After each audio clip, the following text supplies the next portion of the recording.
Bismillahirrahmanirrahim. Assalamualaikum warahmatullahi wabarakatuh.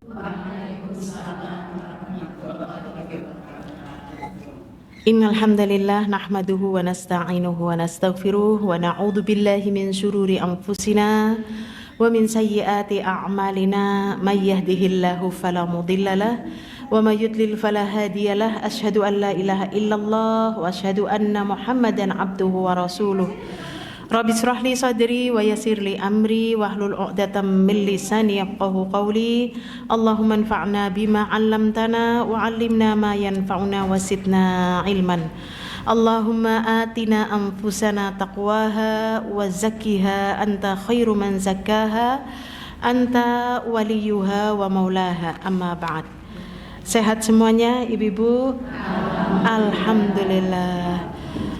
Perlu kita ingat-ingat, selalu ingat-ingat, perbanyaklah kita mengucap Alhamdulillah sebagai bukti kita senantiasa menjadi hamba yang senantiasa bersyukur kepada Allah Azza wa Jalla dalam keadaan apapun. Sebagian kita mengira bahwa ucapan Alhamdulillah hanya sebagai konsekuensi dari nikmat saja, sehingga kita mengucapkan syukurnya dengan Alhamdulillah. Tetapi ketika kita melihat ada hadis yang mengatakan bahwa Rasul Shallallahu Alaihi Wasallam mengajari kita kalau mendapatkan sesuatu yang tidak ia sukai, ucapannya juga Alhamdulillah ala kulli hal, ya. Nah ini. Salawat dan salam semoga senantiasa tercurah kepada uswah hasanah kita Nabi Agung Muhammad sallallahu alaihi wasallam beserta keluarga, sahabat serta pengikutnya yang senantiasa istiqomah hingga datangnya hari kiamat. Baik ibu-ibu yang dirahmati Allah, tema kita tentang apa ini? Sungguh merugi. Siapa Bu yang merugi? Kita ya Bu, manusia. Tetapi kita ketika Allah mengatakan seluruh manusia itu dalam kerugian, nah, di situ Allah memberikan pengecualian, ya, orang yang beriman, yang beramal soleh, tawassaw bil haq, tawassaw bis sabr, gitulah ya. Tapi kali ini kita akan mengutip sebuah hadis yang disampaikan ya oleh Rasul Shallallahu Alaihi Wasallam ketika beliau naik ke atas mimbar. Beliau mengatakan sungguh merugi, sungguh celaka, ya, siapa orang yang ia memiliki kedua orang tua, ya, atau satu dalam keadaan lanjut tetapi tidak menjadikan dirinya masuk ke dalam surga. Jadi tema kita adalah orang-orang yang merugi, yang dia memiliki orang tua tetapi tidak menjadikannya masuk ke dalam surga. Artinya apa? Anak yang durhaka kepada orang tua. Kenapa di sini kalimatnya adalah orang yang tua atau yang dalam keadaan lemah tadi, yang berada dalam asuhan kita, perawatan kita. Tentunya orang tua yang dalam keadaan lemah itu ya seusia kita Bu, masih punya orang tua, seusia kita masih punya orang tua, Masya Allah ya. Tapi sebagian sudah tidak punya orang tua ya Bu. Tapi bersyukur ibu itu ya, Masya Allah, ibunya masih diajak ngaji pula ya. Masya Allah, Yuswa berapa ya Bu? 82. Subhanallah, Masya Allah. Nah itulah yang nikmatnya sungguh luar biasa ya. Mungkin ini pelajarannya buat ibu, tapi untuk kita semuanya ya. Ibu-ibu yang dirahmati Allah, birrul walidain itu adalah perintah Allah Subhanahu wa taala untuk kita berbakti kepada orang tua. Bisa jadi anak-anak kita yang di bawah usia 20 ke bawah gitulah ya, dia kurang berbaktinya kepada orang tua karena mereka lagi senang-senangnya mencari jati diri, sehingga mungkin ide-ide atau saran nasihat orang tua itu tidak dipakai ya. Dan orang tua juga masih dalam keadaan sehat, sehingga orang tua itu tidak banyak baper ya ketika anaknya mungkin agak sedikit menyakiti gitulah ya. Tetapi apabila sudah dalam usia lanjut, Masya Allah, hati orang tua itu jelas lebih sensitif ya, merasa sedih, nggak diperhatikan, nggak diajak ngobrol, nggak dibagi makanannya ya, itu semuanya sedih Jadi inilah ibu-ibu yang dirahmati Allah, ternyata bentuk birrul walidain itu adalah pertama adalah perintah Allah. Allah banyak sekali menyebutkan tentang perintah kita untuk kita senantiasa berbuat baik. Pertama di dalam surat Al-Isra ayat yang ke-23 sampai 25 ya.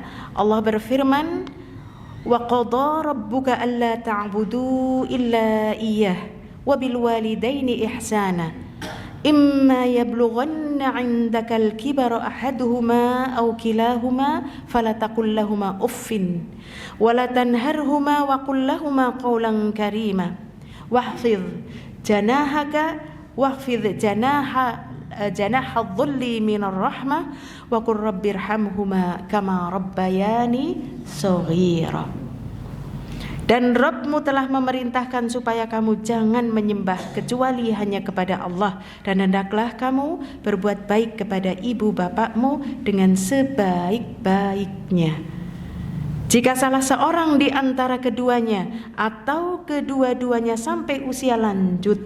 Nah, usia lanjut itu tadi sudah di atas 70, Masya Allah. Berarti usia kita sudah menjadi usia matang dewasa, masih memiliki orang tua. Maka di sini apabila kita mendapati orang tua dalam usia lanjut dan dalam pemeliharaanmu, orang tua ikut kita ya, karena kondisinya sudah lemah, dia sudah tidak sendiri, dia bareng dengan kita.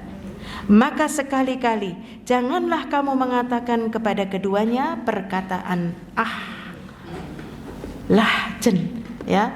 Jen itu lebih panjang dari cuma 2 ya, jen itu 3 Masya Allah. Apalagi sampai lebih dari kata-kata tersebut ya. Jangan kalian berkata kepadanya dengan perkataan dan janganlah kamu membentak mereka, dan ucapkanlah kepada mereka dengan perkataan yang karim, yang mulia, yang lemah lembut. Dan rendahkanlah dirimu terhadap mereka berdua karena sayang, dan ucapkanlah ya, Rabbi firli wali walidayya warhamhuma kama rabbayani shaghira. Ini perintah Allah. Jadi birrul walidain itu perintah Allah. Allah banyak sekali memerintahkan untuk kita berbuat baik, di antaranya surat Luqman ayat 14 sampai 15, surat Al-Ankabut ayat 8, kemudian surat Al-Ahqaf ayat ke-15 sampai 16, kemudian surat Al-Baqarah ayat 215. Ini ayat-ayat yang memerintahkan Allah untuk kita berbuat baik kepada kedua orang tua, kepada ibu bapak. Demikian juga perintah nafkah. Ibu-ibu yang dirahmati Allah, selain perintah Allah untuk birrul walidain, ini juga merupakan sifatnya para nabi ya. Para nabi itu senantiasa mereka birrul walidain, dia berbakti kepada kedua orang tuanya, atau mungkin pada orang tua yang satu saja ya. Ada Nabi Isa, Nabi Ibrahim, Nabi Nuh ya, kemudian Nabi Ismail ya. Semuanya itu adalah mereka berdoa kepada Allah atas kebaikan orang tua, dan mereka pun berbakti kepada orang tuanya. Ibu-ibu yang dirahmati Allah, selain Allah Subhanahu wa taala berfirman tentang kewajiban kita untuk berbakti kepada orang tua ya, maka sungguh menyesal ketika kita mengetahui tentang pahala birrul walidain kok di saat orang tua kita sudah tidak ada. Benar ya, ketika ada dia tidak merasakan bahwa apa yang sudah dilakukan itu adalah bentuk dari uququl walidain, durhaka kepada orang tua ya. Maka setelah meninggal barulah, maka nanti akan kita bahas gimana cara kita birrul walidain tetapi orang tua sudah tidak ada ya. Banyak orang birrul walidain dengan melakukan suatu perbuatan yang salah ya, di antaranya memperbagus makam dengan yang indah, yang begitu megah, katanya bentuk birrul walidain ya, tetapi di masa hidupnya dia tidak birrul walidain. Ibu-ibu yang dirahmati Allah, pertama tadi ya, birrul walidain adalah perintah Allah. Kemudian birrul walidain adalah sifat-sifatnya para nabi dan rasul. Yang ketiga, birrul walidain adalah merupakan perintah dari Rasul sallallahu alaihi wasallam, ya. Ada hadis-hadis yang menerangkan tentang birrul walidain. Seorang laki-laki, dari Abdullah bin Mas'ud. Ia berkata, "Sa'altu Rasulullah sallallahu alaihi wasallam ayyul amali ahabbu ila Allah? Qala as-salatu ala waqtiha. Qultu, thumma ayyu? Qala birrul walidain. Qultu, thumma ayyu? Qala al-jihadu fi sabilillah." Aku pernah bertanya kepada Nabi sallallahu alaihi wasallam tentang perbuatan apa sih yang paling dicintai oleh Allah. Perbuatan, amal perbuatan yang dicintai oleh Allah, pakai paling lagi. Ahab itu menunjukkan kalimat isim tafdil, ya, lebih dicintai. Maka di sini kita yang mendengar menjadikan kita, aku ingin menjadi orang yang dicintai oleh Allah lebih tadi. Siapa mereka? Amalan apa yang menjadikan Allah itu mencintainya? Maka Rasul sallallahu alaihi wasallam menjawab, as-salatu ala waqtiha, yaitu salat tepat pada waktunya. Ini lebih ditekankan kepada kaum laki-laki, ya, karena laki-laki sholat berjamaah di masjid. Begitu kumandangkan adzan, di situ ada jamaah, ya. Tetapi kalau perempuan ingin mendapatkan pahala seperti itu, bisa, yaitu dengan cara kita juga melaksanakan sholat begitu mendengar adzan, ya. Waktu adzan kita dengarkan, setelah adzan kita berdoa, ya. Doa antara adzan dan iqamah, walaupun kita enggak di masjid, kita diijabah doanya, ya. Makanya satu paket, mendengar adzan, dengarkan, jawab, ya.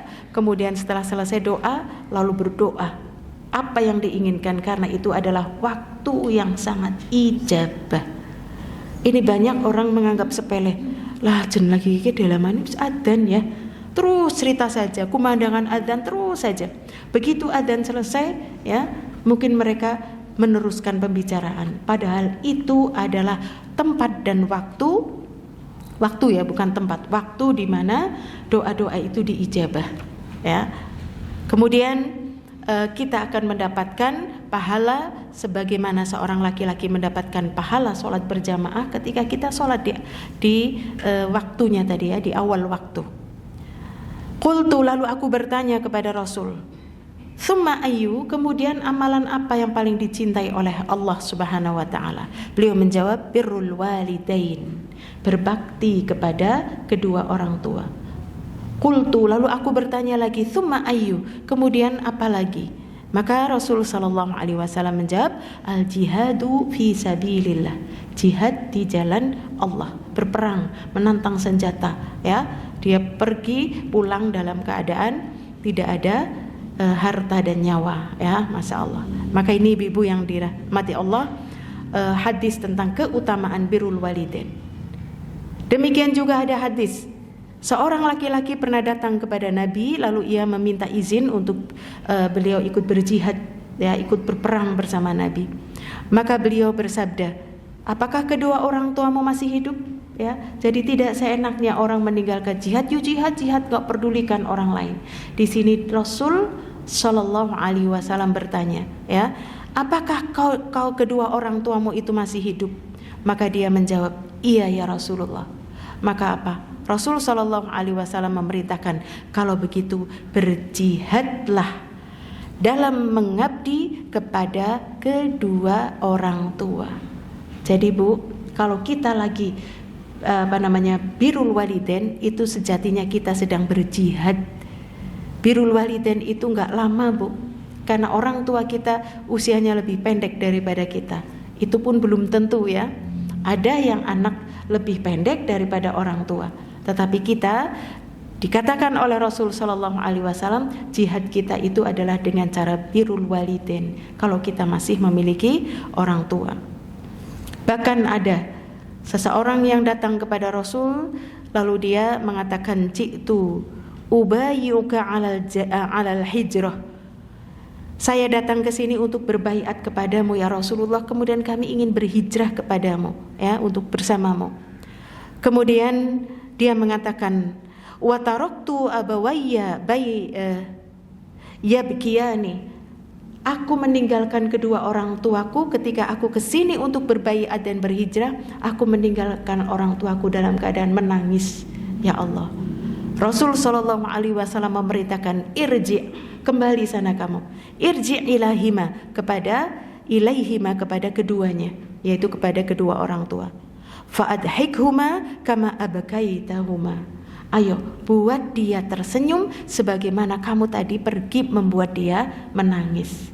Berarti ini menunjukkan birrul walidain lebih tinggi daripada jihad pahalanya. Masya Allah.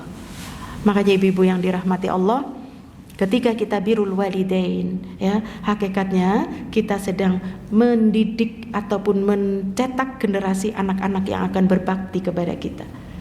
Rasulullah sallallahu alaihi wasallam ketika bersabda, birru aba'akum tabirrukum abna'akum, hormati orang tuamu, ndang mengko anak-anakmu tuh akan bakti sama kamu. Niscaya anak-anakmu akan berbakti kepadamu. Maka kita yang sudah menyesal orang tua sudah tiada, mungkin dalam perlakuan kita terhadap orang tua kita ada sesuatu yang Allah tidak ridho, maka siap-siaplah kita menerimanya, ya. Dan rasa sedihnya kita persis sekali yang dirasakan sedih oleh orang tua kita. Makanya kalau kita sakit hati, kita langsung, dulu pasti orang tua saya nangisnya sama seperti aku, ya. Maka ibu-ibu yang dirahmati Allah, inilah hadis tentang bagaimana Rasul sallallahu alaihi wasallam menekankan untuk kita birrul walidain, ya, yaitu berbakti kepada kedua orang tua. Kemudian hadis dari Abu Hurairah, dia berkata, ja'a rajulun ila Rasulillahi sallallahu alaihi wasallam faqal, datang seseorang kepada Rasul lalu dia berkata, ya Rasulullah, wahai Rasulullah, man ahaqqun nasi bihusni sahabati, ya Rasulullah, siapakah orang yang paling berhak untuk saya perlakukan dengan baik? Maka Rasul sallallahu alaihi wasallam menjawab, ummuki, ibumu, ya, ummuka, ibumu. Qala thumma man, terus apa lagi? Ummuka, terus apa lagi? Ibumu, ibumu, ibumu, sampai 3 kali. Baru ketika pertanyaan yang ketiga, kemudian siapa lagi? Bapakmu, barulah bapak, ya. Tetapi ini ibu yang dirahmati Allah, ini menunjukkan kita sebagai orang tua, masya Allah, ya, kebaktian anak-anak kita kepada kita itu terus sampai kita dalam keadaan lemah, tidak berdaya. Maka bagaimana kita mencetak generasi-generasi anak-anak kita yang berbakti kepada kita nantinya adalah sudah kita tanam bagaimana perlakuan kita ketika orang tua kita masih hidup, terutama ketika orang tua kita dalam keadaan lemah dan di bawah naungan kita, ya, ikut bersama kita. Dan ini adalah ujian paling berat, ya Bu.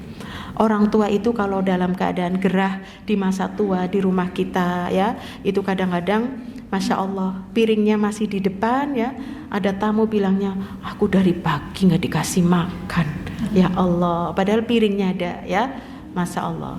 Terus ya macam-macam lah, ya, karena lupa.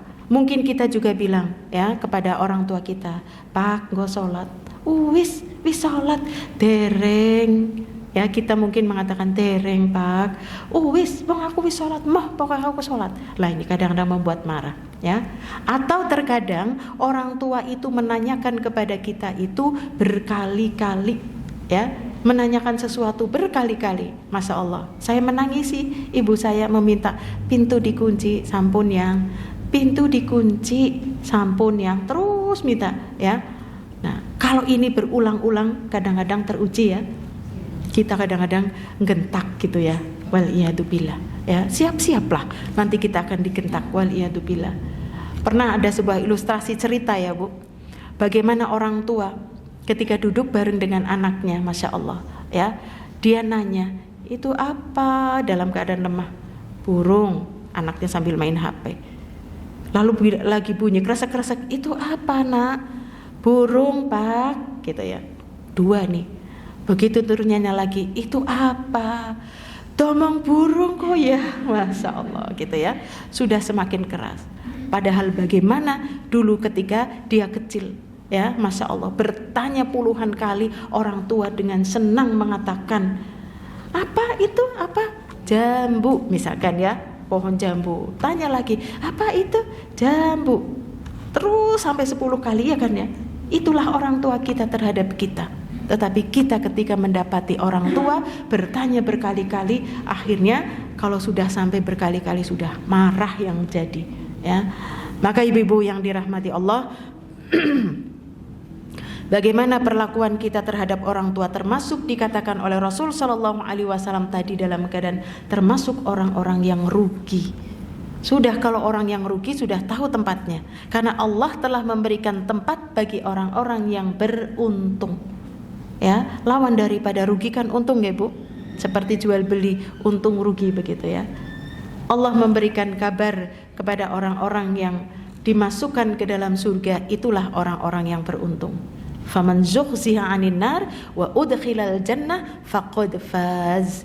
Siapa yang dikeluarkan dari api neraka lalu ia masukkan ke dalam surga, itu tuh orang yang beruntung. Maka orang yang merugi itulah orang-orang yang tempatnya kita sudah tahu. Maka bentuk daripada jalan menuju kita jannahnya Allah adalah dengan jalan birrul walidain, berbuat baik kepada orang tua. Makanya tadi, ya, dalam surat Al-Isra disebutkan bahwasanya apabila dia dalam keadaan renta dan dalam pengasuhan kita, jangan sekali-kali kita mengatakan apalagi membentak. Ya Allah, ya. Mengatakan itu cuma 2 kalimat. Apalagi yang lebih dari itu, ya. Ibu-ibu yang dirahmati Allah, apa hak-hak kedua orang tua kita, ya? Yang pertama tadi, kita hendaklah berbakti dan berbuat baik kepada keduanya. Setelah menyembah Allah, maka kewajiban kita setelah mentauhidkan Allah adalah bentuk yang kedua adalah dengan cara birrul walidain. Nah, pertanyaan tadi, ya, ketika ditanya amalan apa yang paling baik gitu, ya. Lalu Rasulullah mengatakan pertama adalah jangan menyekutukan Allah, ya. Yang kedua adalah birrul walidain. Allah berfirman juga di dalam surat Al-Isra, tadi, ya, sudah. Wa qada rabbuka alla ta'budu illa iyyah wa bil walidaini ihsana. Orang tua itu tetap mendapatkan prioritas, yaitu untuk mendapatkan kebaikan kita.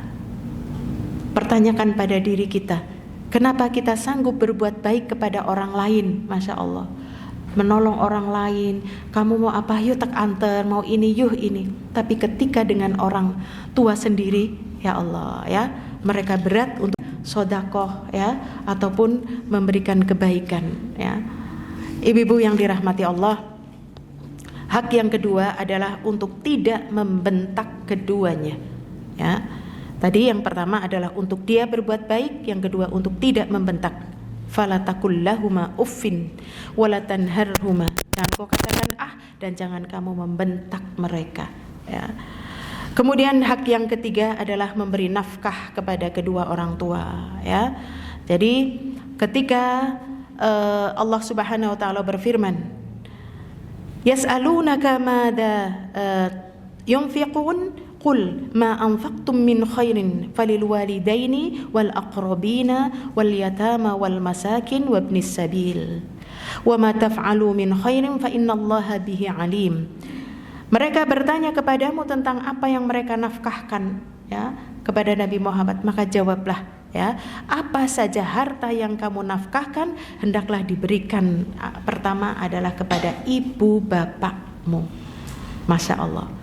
Kenapa kita mampu berbuat baik kepada orang lain tetapi kepada ibu bapak sangat perhitungan, ya? Atau mungkin karena mereka mengatakan, kenapa sih ibu bapak minta terus gitu, ya, sementara kepada orang lain mereka nggak pernah minta, kita memberinya dengan sukarela seperti itu, ya. Orang mereka mengucapkannya terima kasih nggak rampung-rampung, tapi kalau orang tua dikasih, wah, deneng semene, ya, besok lagi, ya, baru seminggu minta dikirim lagi misalkan, ya. Masya Allah. Kenapa kita tidak pikirkan, kenapa buat orang lain? Kalau masih ada orang tua, sudah nggak apa-apa, berikan saja kepada orang tua. Dan ini pernah kisah-kisah yang terjadi, ya, di zaman para sahabat, bagaimana mereka itu benar-benar dalam berbakti kepada orang tua, itu sungguh luar biasa. Ada satu kisah ya, yaitu kisah di zaman Muhammad bin Sirin ya, berkata pada masa Utsman bin Affan harga pohon kurma itu mencapai 1000 dirham. 1000 dirham itu kurang lebih ya 50 juta. Itu harga pohon kurma. Usamah menuju suatu pohon kurma, lalu ia menggigitnya dan mengeluarkan daging pohon kurma yang paling lunak, manggar ya Bu. Yang di dalam pohon kelapa itu manggar ya Bu. Nah ini ada seorang, yaitu tadi ya, mau membeli manggar kurma seharga berapa? 50 juta karena ibunya yang menginginkan. Masya Allah, ibunya tuh, akulah kepengin banget makan manggar loh ya. Apa kalau manggar atau bung gitulah ya, itu biasanya dimasak apa Bu? Dilodeh gitulah ya, enak banget kan, kayak sayur bung gitu kan ya. Iya, Masya Allah. Nah ini ibunya hanya kepingin itu, ternyata anaknya mau membelikan harga pohon sampai 1000 dinar ya. Kenapa kamu mau apa yang membawamu ya dengan harga pohon kurma yang begitu mahal? Maka dia menjawab, karena ibuku memintanya, dan tidaklah beliau meminta sesuatu kepadaku yang aku mampu, melainkan aku pasti akan memberikan kepadanya. Bayangkan manusia zaman sekarang, nak belikan duren, duren 1.000 larang banget ya, Masya Allah ya. Nah ini pohon manggar kurma tadi yang diinginkan oleh seorang ibu. Anaknya mengatakan, apa saja yang diminta ibu, kalau saya mampu pasti aku berikan. Nah ini ya, jadi beginilah cara kita menyenangkan, memberikan nafkah kepada orang tua untuk menjadi kesenangannya misalnya ya, Masya Allah. Kemudian ibu-ibu yang dirahmati Allah, mungkin sebagian kita akan mengatakan, lah wong tuane aku gitu ya, orang tuaku tuh sudah pensiun, dia punya uang ya, Masya Allah. Dia tetap senang mendapatkan dari anaknya Bu, tetap senang walaupun dia punya uang kemudian dikasih, dia tetap senang, Masya Allah ya. Dan kesenangan itu luar biasa, mau diapakan terserah ya. Saya jadi ingat ibu saya rahimahullah ya, beliau tidak pensiunan, beliau tidak ini ya, tidak bekerja dan sebagainya. Bilang, aku dicekeli duit gitu ya. Kemudian kasih dompet sama isinya 20 ribuan lah ya, 20 ribuan. Begitu seneng banget 20 ribuan. Itu kalau cucunya datang dikasih, cucunya datang dikasih. Tapi cucunya sudah pada tahu, pokoknya kalau dikasih eyang jangan diterima. Jadi saya bilang diterima ya, tapi aku nggak boleh sama mama. Ya diterima, nanti kalau sudah dikumpulkan lagi di sana nanti bude masukin lagi ke dompet. Masya Allah. Tapi ibu itu senang banget sudah berbagi ya. Terus bilang, Ti, yuk aku kepingin jalan-jalan gitu, padahal sudah lemah ya, tapi tindak masih bisa pelan. Mampir ke sini, ya, ngeluarinlah dompet. Ini buat beli ini buat beli ini, saya medeng saja ya. Pun saya awalnya pun boten usah, ora nggo duitnya aku, itu seneng banget, Masya Allah, duit anyar ya masih itu. Ini buat beli ini, buat kayu putih, buat ini enggih, dapat banyak banget, alhamdulillah ya. Begitu saya belikan pakai uang yang uang saya, uang baru itu saya masukkan lagi ke dompet ya. Jadi dompetnya senantiasa ada saja uangnya, kecuali kalau ada ponakan-ponakan lah. Nah, itu seneng berbagi begitu ya. Jadi inilah orang tua. Jangan kita menganggap bahwa lah orang tuanya aku pensiun, lah wis lemah ngapa ora bakal jalan-jalan gitu ya. Sudah nggak bakal mungkin jalan-jalan beli tas, beli baju, nggak mungkin. Tetapi dia punya keinginan ya untuk dia berbagi, mungkin dia bersedekah. Niatnya itu seperti itu. Maka kita jangan tadi ya pelit terhadap orang tua kita ya, maka berikanlah nafkah, apalagi jika orang tua kita itu benar-benar fakir ya, dia tidak memiliki penghasilan ya, maka anaknya itu harus memberikan kepada kedua orang tuanya, dan ini bentuk daripada birrul walidain atau hak orang tua terhadap kita anaknya. Lalu hak yang keempat adalah mengutamakan berbakti kepada kedua orang tua daripada melaksanakan sholat nafilah. Sholat nafilah itu sholat apa, Bu? Sholat sunnah, ya. Nafilah itu tambahan, sholat tambahan dari sholat fardu, ya sholat sunnah. Dalilnya adalah hadis dari Abu Hurairah radhiyallahu an. Dari Nabi SAW ia bersabda, hadisnya cukup banyak, lam yatakallam fil mahdi illa thalathun. Tidak pernah ada seorang pun yang berbicara ketika masih bayi kecuali dalam ketika bayi dalam ayunan dalam sejarah Islam kecuali ada 3 bayi. Bayi itu adalah bayi Nabi Isa ketika masih kecil. Yang kedua adalah bayi siapa? Ada yang tahu? Jurej, dalam kisah Jurej. Yang ketiga adalah bayinya Masitoh, ya, 3 bayi itu. Ini ada seorang bayi di zaman Jurej. Ini kisah Israiliyat, ya. Jurej adalah seorang laki-laki ahli ibadah. Ia membangun sendiri tempat ibadahnya. Ceritanya, pada suatu hari di saat ia sedang sholat, ibunya memanggil. Dia lagi sholat, tiba-tiba ibunya datang. Jurej, wahai Jurej, gitu ya. Tapi Jurej sedang sholat. Lalu Jurej berkata dalam hati, ya Allah, ya Rob, apakah akan saya jawab panggilan ibuku atau saya terus melaksanakan sholat? Jawab sholat. Jawab apa sholat, ya? Lalu akhirnya Jurej meneruskan sholatnya. Lalu ibunya pergi. Keesokan harinya begitu lagi. Ibunya datang memanggil Jurej, Jurej. Tetapi Jurej sedang sholat. Jurej lagi-lagi bimbang. Ya Allah, aku mau menjawab ibuku atau aku meneruskan sholat? Diteruskan sholat, Bu. Akhirnya begitu setelah sholat keluar, ibunya sudah pulang. Di hari ketiganya demikian lagi dia datang. Jurej, Jurej, gitu ya. Ternyata Jurej sedang sholat. Mungkin ibunya itu waktunya seperti biasalah, aku datang jam 9 lah, besok jam 9 ini dia gak kemana-mana. Tapi beliau sedang sholat duha mungkin, ya. Nah ini. Kemudian ketika dipanggil yang ketiga kalinya, ibunya itu marah, ya. Karena tadi Jurej itu terus melaksanakan sholat. Lalu ibu Jurej itu bersumpah. Masya Allah, ibunya saking marah dia bersumpah. Dia mengatakan, ya Allah, jangan engkau matikan dia.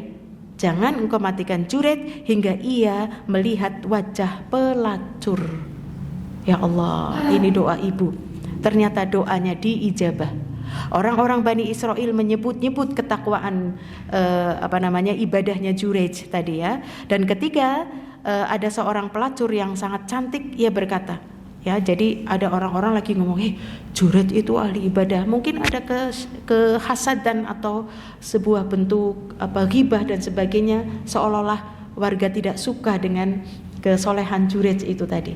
Lalu pelacur ini, wanita cantik ini, dia seorang pelacur, dia berkata, jika kalian menghendaki, aku akan menggodanya untuk kalian. Masya Allah, kalau memang kalian menghendaki, aku akan menggoda untuk kalian.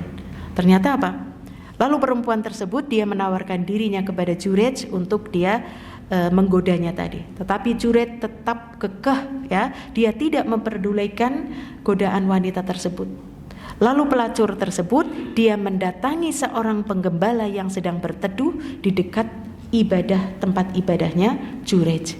Lalu wanita tersebut memberikan kesempatan kepada penggembala tadi untuk mengambil kehormatannya, ya Allah, ya. Lalu dia menzinainya, kemudian hamil. Begitu hamil, tatkala ia lahir, wanita pelacur tadi melahirkan bayinya, maka dia berkata kepada orang-orang sekitarnya, ya, wahai orang-orang, bayi ini adalah keturunan Jurej. Ahli ibadah itu telah menodaiku lalu aku hamil dan ini bayinya, ya. Kemudian orang-orang tersebut dia akhirnya mendatangi tempat ibadahnya Jurej lalu menghancurkan sambil marah-marah kepada Jurej, ya. Selanjutnya setelah merobohkan tempat ibadahnya dan memukulinya, lalu Jurej bertanya, ada apa ini, ya? Kenapa kamu melakukan seperti ini, ya? Mengapa kalian perlakukan aku seperti ini? Maka mereka menjawab, engkau telah berzina dengan pelacur ini hingga ia melahirkan seorang bayi darimu. Lalu Juraid bertanya, lalu di mana bayi itu? Mana bayinya? Ya. Kemudian mereka datang sambil membawa bayi tersebut. Lalu Juraid berkata kepada mereka, berikan aku kesempatan untuk mengerjakan sholat 2 rakaat, ya, untuk mengerjakan sholat dahulu. Lalu Juraid sholat. Setelah sholat, Juraid menghampiri sang bayi tersebut. Lalu Juraid mencolek perutnya. Lalu bayi itu ditanya oleh Juraid, wahai bayi, siapa sesungguhnya bapakmu itu? Ayahmu itu siapa? Lalu bayi ini yang masih merah dalam gendongan tadi, dia menjawab, ayahku adalah si Fulan, dia adalah sang pengembala kambing. Ya Allah, ya. Serta merta orang-orang yang tadi telah menghancurkan, dia minta maaf kepada Juraid, ya. Dia mau mengambil keputusan saja, dia harus sholat, ya. Dia mau bertanya kepada bayi tersebut, dia ibaratnya meminta izin beribadah kepada Allah, ya. Maka orang-orang tadi ada yang memeluk, ada yang berjanji, aku ingin membangunkan tempat ibadahmu wahai Juraid dengan tempat ibadah yang indah, dibikin dari emas, Masya Allah. Lalu Juraid mengatakan, tidak usah, ya, tidak usah, sudah, kembalikan saja, bangun saja seperti sedia kala, yang seperti awal lah, ya, pakai tanah seperti itu. Ibu-ibu yang dirahmati Allah, Imam Nawawi berkata di dalam hadis ini terdapat kisah tentang Juraid di mana dia lebih mengutamakan tadi, ya, sholat nafilah daripada menjawab panggilan ibunya. Lalu ibunya mendoakan keburukan untuk Juraid dan Allah pun mengabulkan doa sang ibu. Maka ini bukan berarti menunjukkan bahwa kebaktian kepada orang tua itu dalam kisah Juraid ini adalah kenapa sampai Juraid yang ahli ibadah saja kok terkena fitnah oleh pelacur dari ucapan ibunya. Karena Juraid sedang melaksanakan sholat sunnah, sementara menjawab panggilan ibu hukumnya wajib. Dia meninggalkan yang sunnah, dia meninggalkan yang wajib untuk mengerjakan yang sunnah. Dan ini pun menjadi dalil buat kita, ya Bu. Kalau ada 2 perkara yang datang kepada kita, kemudian kita itu ingin memutuskan, maka lihat, timbang, ya, dari keduanya mana yang wajib, mana yang sunnah. Dahulukanlah yang wajib. Kalau kedua-duanya sunnah, mana yang pahalanya paling besar, ya. Kalau di situ perkaranya mubah, bahkan sampai di situ ada madorot, maka carilah yang azabnya paling ringan, ya. Inilah prioritas kita di dalam mengerjakan perintah-perintah Allah. Maka prioritaskan yang paling penting, yaitu yang wajib, ya. Maka ibu-ibu yang dirahmati Allah, ini adalah hak orang tua terhadap kita, adalah untuk dia mengutamakan berbakti kepada orang tua daripada sholat sunnah. Lalu bagaimana kalau kita lagi sholat sunnah tiba-tiba dipanggil oleh orang tua, ya? Boleh kita membatalkan sholat lalu menjawab panggilan orang tua, ya. Kemudian yang berikutnya adalah hak ke-5, ya, berbakti kepada orang tua meski mereka berdua berbuat zalim, ya, menzaliminya. Imam Bukhari telah meriwayatkan dalam Al-Adabul Mufrad dari Ibnu Abbas, Rasulullah sallallahu alaihi wasallam bersabda, "Ma min muslimin lahu walidani muslimani yusbihu ilaihima muhtasiban aw amaqal." Tidaklah seorang muslim yang memiliki 2 orang tua muslim, dia datang di waktu pagi berbakti kepada keduanya dalam rangka mengharapkan pahala Allah, melainkan Allah pasti akan membukakan baginya 2 pintu surga. Jika 1 orang tua, maka Allah akan membuka 1 pintu surga. Namun jika dia membuat salah satunya marah, maka Allah tidak akan ridho kepadanya hingga kedua orang tuanya ridho. Ada yang bertanya, meskipun kedua orang tuanya mendoliminya? Beliau menjawab, meskipun kedua orang tuanya mendoliminya, ya. Jadi apapun keadaan orang tua kita, kalau kita sampai membuat orang tua itu murka, ya, ingat yang turun adalah murka Allah. Ridallah fi ridal walidain wa sukhtullah fi sukhtil walidain. Ridhonya Allah di atas ridho orang tua. Makanya kalau orang tua kita, Bu, ada melihat sesuatu yang tidak baik pada anak-anak kita lalu kita marah, ya, bagaimana kita berusaha untuk ridho. Ridho itu bukan berarti ridho dengan perbuatan buruknya, perbuatan salahnya, tapi ridho bahwa ini terjadi semua atas izin-Mu ya Allah. Aku bersabar, aku tidak akan marah, apalagi aku pakai sumpah serapah gitu ya. Nah ini, maka kita berubah ya untuk ridho ya, maka yang turun adalah ridho Allah. Tapi begitu orang tua marah, maka Allah yang marahnya orang tua itu di atas marah dari kedua orang tua kita. Kemudian ibu-ibu yang dirahmati Allah, bagaimana cara kita berbakti kepada orang tua yang orang tuanya sudah meninggal, ya. Sebagian kita sudah banyak yang orang tuanya sudah meninggal ya, tetapi bersyukur yang masih punya orang tua, Masya Allah, mereka adalah pintu surga. Apalagi ibu, pintu surga yang paling tengah. Selalulah minta ridhonya, ridho. Karena kalau kita ingin ridho Allah turun, maka yang turun adalah rahmat, kasih sayang, ampunannya diterima, ya, permintaannya diberi. Bagaimana kita berbakti kepada kedua orang tua tetapi dia sudah meninggal dunia? Yang pertama adalah hendaklah ia membayar hutang keduanya, ya, membayar hutang keduanya. Jadi kalau orang tua punya hutang, ya, hendaklah sauri, maka itu bentuk birrul walidain. Kalau bisa ibu-ibu yang dirahmati Allah, nyauri utang orang tua itu ketika orang tua masih hidup, supaya orang tua itu tenang menghadap Allah, tidak dibebani aku masih punya utang.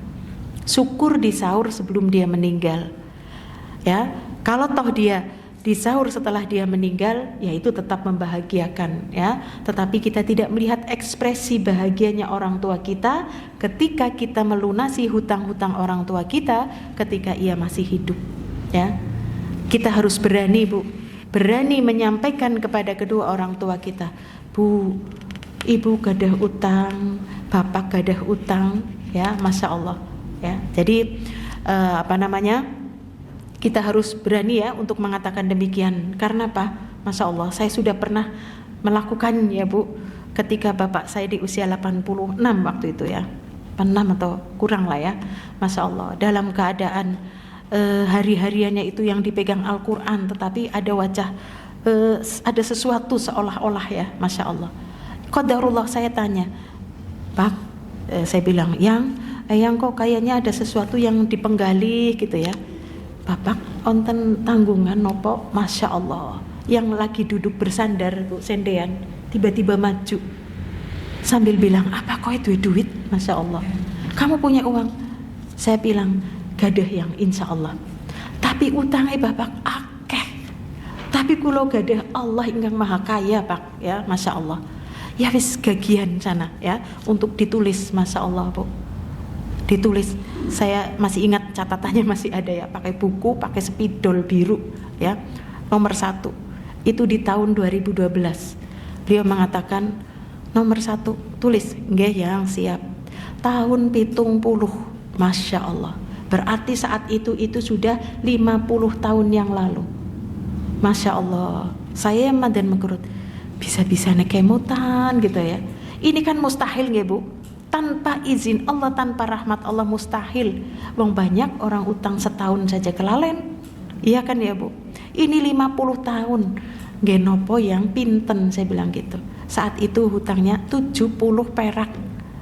Kalau saya nyari sekarang 70 perak nggak ada ya Bu. Uang paling kecil berapa? 100 saja uling golet ya, angel banget kan ya Bu. Di rumah kita uang yang minimal berharga kan 2000 ya Bu, 1000 apa 2000 lah ya buat pengamen atau orang pengemis. Nah ini 70 perak ya Allah. Genopo yang saya bilang gitu, aku utang kok sama Ibu Fulana ya, Ibu Fulana itu bibinya, untuk beli kabel, untuk beli lampu, bayar tukang. Subhanallah. Disaurina ya, nggih yang saya browsing tahun 70 kira-kira emas harganya berapa? Karena di tahun itu uang 70 tentunya berharga ya. Ya, akhirnya waktu itu saya sudah ngamplopi yang niki sampun siap 1.500.000 gitu. Lalu Eyang bilang ditambahi dibuletaken gitu. Oh nggih, 2 juta yang iya. Masya Allah, begitu saya sampaikan, saya ketemulah ahli warisnya, ketemu anaknya. Begitu sebulan, yang sampun, Masya Allah, wajahnya itu saya melihat berbeda. Alhamdulillah, aku harap ngadep Gusti Allah ti, katanya ya. Masya Allah ya, ini karena kami itu di rumah itu kalau bicara-bicara malaikat maut, bicara kematian, bicara ini sudah hal yang biasa. Jadi bapak ibu tuh sudah punya kain kafan ya. Begitu punya kain kafan, terus saya ngobrol sama ibu-ibu. Ngenjang nek kula mboten-wonten ibu sing nyirami nggih. Lah ya udu kowe aku disit katanya. Sapa ngerti kula gitu. Obrolan-obrolan begitu ya. Jadi ketika saya mengatakan demikian, Masya Allah ya, wajahnya itu sangat berbinar-binar. Lalu saya lanjutkan, tesi wonten yang terus subhanallah ya. Ternyata benar Allah yang mengkayakan ya. Sampai di titik yang mungkin bapak kekhawatirannya itu adalah yang terbesar, dan subhanallah oleh keluarganya dihalalkan, Masya Allah, tidak ada hutang. Memang kau tertulis tapi ibu sudah meninggal, sudah weling bahwa bapak saya itu tidak ada hutang, Masya Allah ya. Jadi kembali lagi nih ibu-ibu yang dirahmati Allah, untuk birrul walidain kalau bisa kita lakukan setelah masih hidup ya tadi ya, untuk melunasi hutang-hutangnya. Karena Bu, kita ini orang tua kadang-kadang sayang sama anak itu nggak kepingin ngerepoti anak ya Bu. Punya utangnya udah disimpan sendiri, aku bisa utang nyaur apa nggak disimpan gitulah ya. Nah makanya ibu-ibu yang dirahmati Allah, ditulis ya, kalau kita punya utang ditulis begitu ya. Oh ibu punya utang kepada ini sekian juta, pada ini sekian juta. Nanti jadi harta peninggalannya ya, harta warisannya itu sebelum dibagi sudah digunakan untuk nyauri utang terlebih dahulu sebelum dibagi ya. Kemudian yang kedua, bagaimana cara birrul walidain setelah orang tua meninggal adalah mendoakan keduanya ya. Dari Abu Hurairah radhiyallahu an, Rasul sallallahu alaihi wasallam bersabda, "Idza matal 'abdu inqata'a anhu 'amaluhu illa min thalathin. Shadaqatin jariyah aw 'ilmin yuntafa'u bih aw waladin shalihin yad'u lah." Apabila anak Adam meninggal, maka terputus semuanya kecuali 3 ya. Apa saja? Sedekah jariyahnya, ilmunya yang bermanfaat, dan anak soleh yang mendoakan. Berarti kita bisa dikatakan anak yang tidak soleh, kita bisa dikatakan anak yang uququl walidain, walaupun orang tua sudah tidak ada, ketika kita tidak mendoakan orang tua kita. Minimal kita dalam sholat, minim itu Bu, dalam sholat, dalam sujud, Robbi firli wali walidayya warhamhuma kama rabbayani shaghira ya.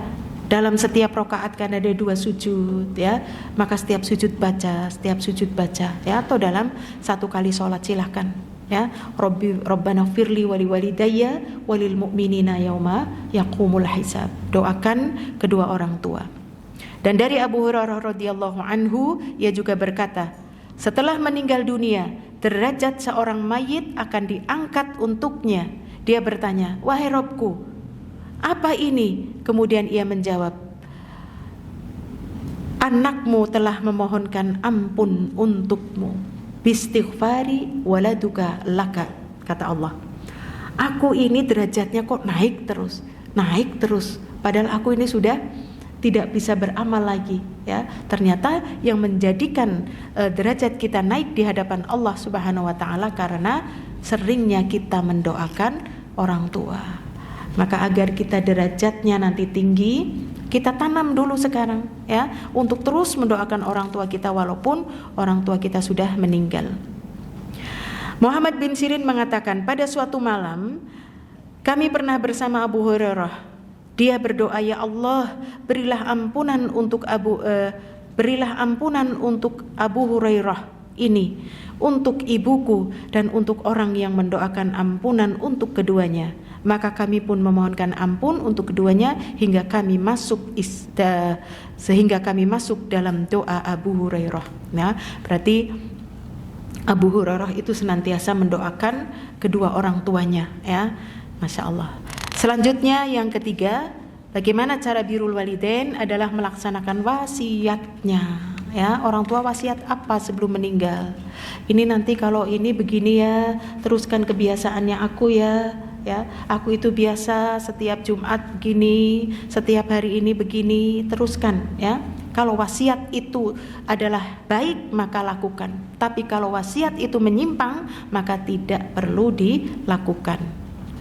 Kemudian yang keempat, bersedekah untuk kedua orang tua. Anna rajulan, bahwasanya ada seorang laki-laki, qol, dia berkata, ya Rasulullah, wahai Rasulullah, ya, inna ummi tuwafiyat, sungguh ibuku itu telah wafat, walam yusi, dan dia itu tidak berwasiat apa-apa. Afa yanfa'uha an tasaddaqu anha, dia tidak berwasiat kepadaku, ya, tapi bagaimana jika aku bersedekah untuknya, bersedekah atas nama ibuku, apakah ini ada manfaatnya? Maka Rasul sallallahu alaihi wasallam menjawab, na'am, ada. Jadi sodakoh yang kita lakukan, maka orang tua yang sodakoh atas nama kedua orang tua itu mendapatkan, ya, mendapatkan sodakoh tersebut. Bisa jadi Bu, orang tua kita wafat dalam keadaan mereka belum kaya, ya, maka kita yang sudah mapan misalkan, bolehlah kita niatkan bersodakoh untuk ibu atau untuk bapak, ya. Demikian juga hadis dari Abu Hurairah yang telah lalu, apabila seorang hamba meninggal tadi, ya, maka terputuslah darinya kecuali sedekah jariah. Maka sedekahkan atas nama orang tua, yaitu dengan jariah. Jariah itu jar itu mengalir, ya, yaitu pahala yang terus mengalir. Contohnya atas nama ibu untuk pondok, untuk masjid, untuk sumur, ya, atau MCK, ya, atau bisa juga menanam pohon, ya. Selagi pohonnya berbuah, pohonnya itu bermanfaat, maka orang tua kita mendapatkan, ya. Maka kita jangan bermudah-mudah nebangi pohon peninggalan orang tua, ya, yang setiap hari semut makan dari buah-buahan itu sodakohnya gutul orang tua kita sampai, ya, tapi dengan seenaknya kita tebang, ya, dan sebagainya. Maka ibu-ibu yang dirahmati Allah, kita boleh bersedekah atas nama kedua orang tua kita. Kemudian yang kelima adalah melaksanakan nadar. Nadar itu artinya janji yang sudah ia ucapkan janji kepada Allah, ya, untuk dia lakukan kepada manusia. Contohnya, bahwasanya Sa'id bin Ubadah radhiyallahu anhu pernah meminta fatwa kepada Rasulullah sallallahu alaihi wasallam. Dia bertanya, sesungguhnya ibuku meninggal dunia sementara dia memiliki kewajiban nadar. Maka Rasulullah sallallahu alaihi wasallam mengatakan, tunaikanlah nadar untuknya. Nadarnya tuh begini contohnya, bocah gitu, ya, itu nanti kalau tanah sebelah laku, aku ingin ngumrohkan adikku, ya, misalkan bibi begitu kan. Maka pada beberapa tahun setelah ibu meninggal, kok tanah tersebut misalkan laku, ya, kemudian ada lebihan harta, ya, maka tunaikan tadi nadarnya, ya. Kemudian yang keenam adalah mengqodok puasa keduanya. Qodok puasa. Dari Aisyah radhiyallahu anha, man mata wa alaihi siyamun shoma anhu waliyuhu. Barang siapa yang meninggal dunia sementara dia memiliki kewajiban berpuasa, maka hendaklah walinya yang menggantikan puasanya, ya, ahli warisnya, anak-anaknya. Contoh meninggal di bulan puasa, masih utang puasa, dia tidak ngira bahwa usianya akan meninggal tadi, ya. Oh, berarti dia masih utang puasa, ya, misalkan habis lebaran gitu, masih utang 5, maka ahli warisnya yang mengkodok puasa tadi, ya, mengkodok puasa. Kalau anaknya 5, satu-satu, ya, kamu satu-satu boleh. Atau mungkin sudahlah aku saja 5-5-nya, itu pun boleh, ya. Itu bentuk daripada birrul walidain. Ada seorang laki-laki datang kepada Nabi SAW dan bertanya, wahai Rasulullah, sesungguhnya ibuku telah meninggal dunia sementara dia menanggung kewajiban berpuasa 1 bulan. Apakah aku harus menggantikan untuknya? Beliau menjawab, iya, karena hutang terhadap Allah itu lebih berhak untuk ditunaikan. Ya. Kemudian yang berikutnya adalah berhaji untuk keduanya. Ya. Seorang wanita dari Juhainah datang kepada Nabi SAW bertanya, sesungguhnya ibuku pernah bernadar untuk menunaikan haji, namun ia belum sempat berhaji hingga ia meninggal dunia. Bolehkah aku berhaji untuknya? Maka beliau menjawab, ya, tunaikanlah haji untuknya. Apa pendapatmu jika ibumu memiliki hutang atau uang? Maka kamu akan membayarkannya kan?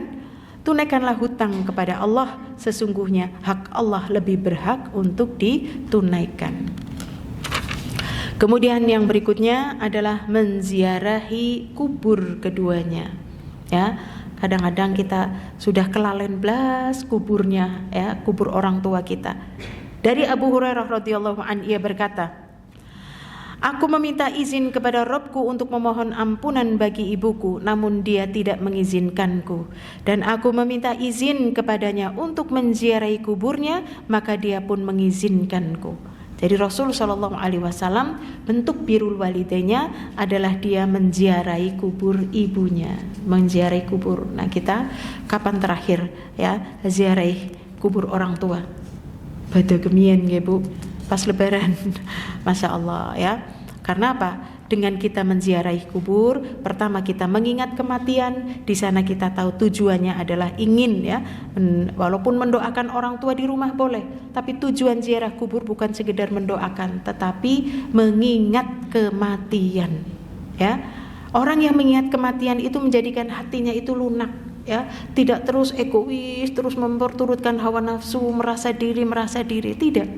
Bakale aku seperti itu. Makanya di dalam salam ada kalimat assalamualaikum ya ahlad diyar, ya, antum salafuna wa nahnu bil athar. Engkau telah mendahuluiku dan aku akan menyusul, ya.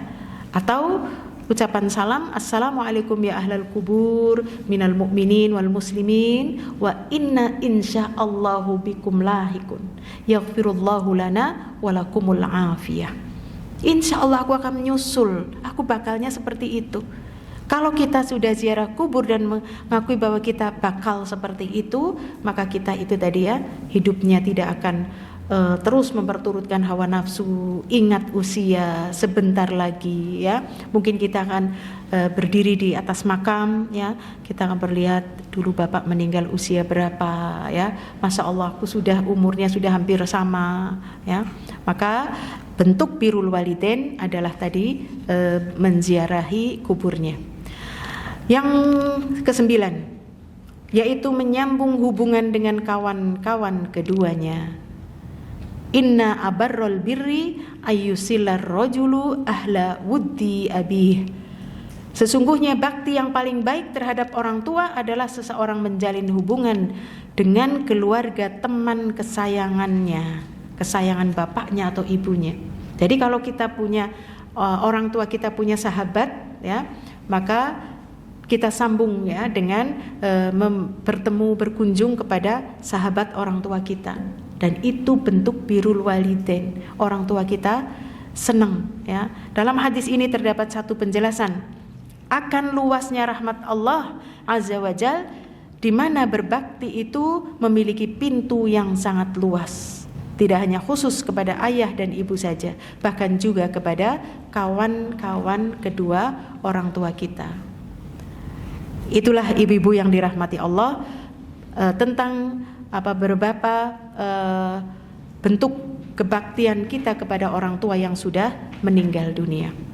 Saya akan berikan tadi ya beberapa contoh tentang ada birrul walidain, ada uququl walidain ya. Bentuk birrul walidain tadi contohnya yang pertama ya, yang dia mau memberikan manggar kurma walaupun harganya berapa?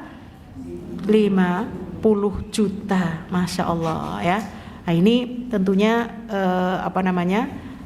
di zaman sekarang bukan hal yang mustahil, ada ya, walaupun sekian puluh ribu satu ya, Masya Allah.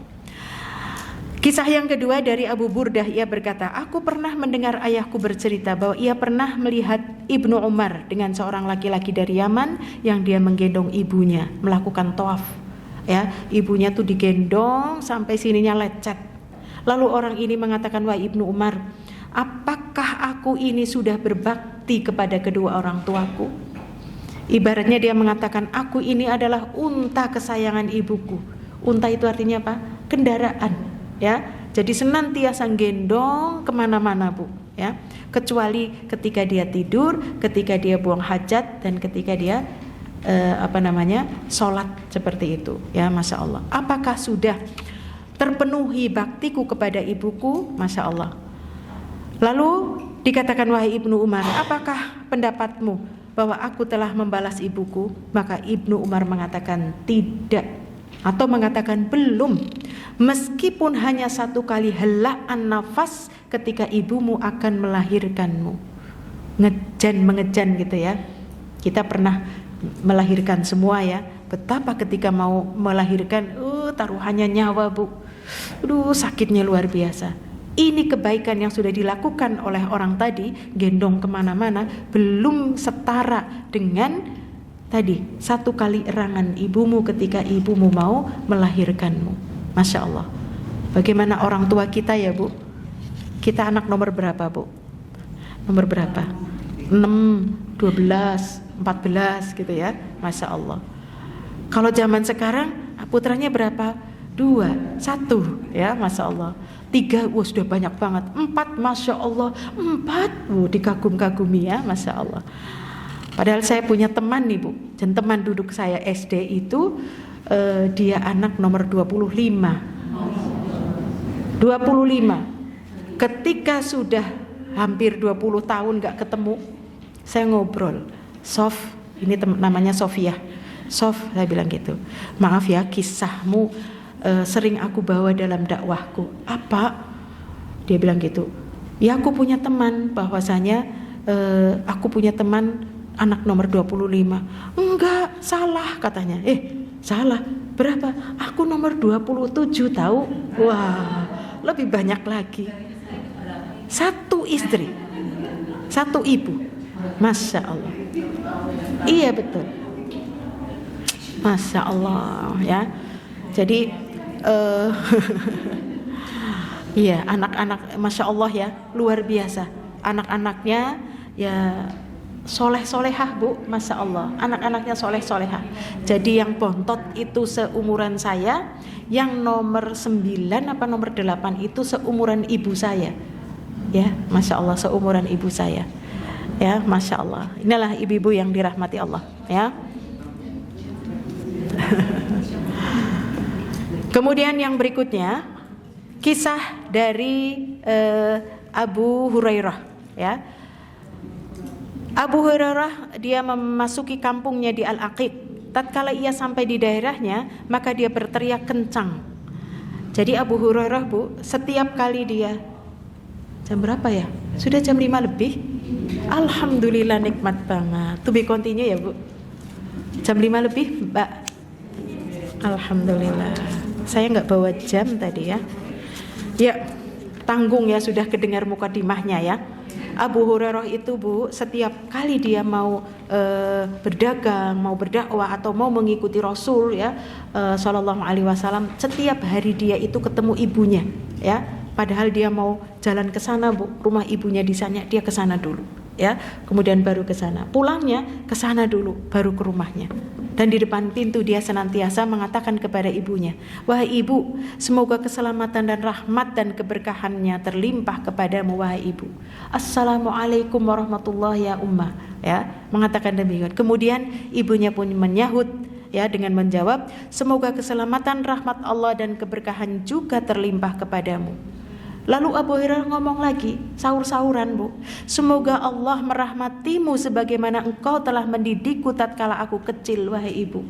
Ibu pun mengatakan, demikian juga engkau, wahai anakku. Semoga Allah membalasmu dengan kebaikan dan keridhoanmu sebagaimana engkau telah berbakti kepadaku dikala aku sudah tua. Masya Allah. Ini kan ibunya ridho banget ya, Bu. Makanya subhanallah ya, Abu Hurairah ini meriwayatkan banyak sekali hadis luar biasa. Ini karena keberkahan dari birrul walidain. Saya rasa cukup sekian. Insya Allah pada pertemuan yang akan datang bentuk-bentuk daripada uququl walidain ya kita to be continue. Wallahu taala a'lam wa sallallahu ala nabiyyina Muhammad wassalamu alaikum warahmatullahi wabarakatuh.